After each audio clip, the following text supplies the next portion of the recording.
আসসালামু আলাইকুম। Tilapia fungus কই এই তিনটি মাছের মধ্যে কোনটি চাষ করলে সবচেয়ে বেশি লাভ করা সম্ভব?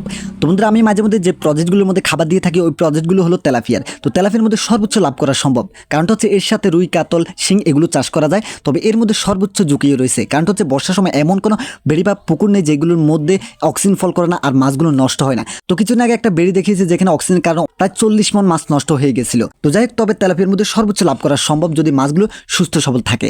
তবে তারপরে আমি যদি পাঙ্গাসের কথা বলি, যদি আপনার পাঙ্গাস চাষ করে থাকেন তেমন লাভ করা সম্ভব না। তবে মাছগুলো যদি 3 থেকে 4 কেজি করে পাঙ্গাস মাছগুলো করতে পারেন তাহলে কিছুটা লাভ করতে পারবেন।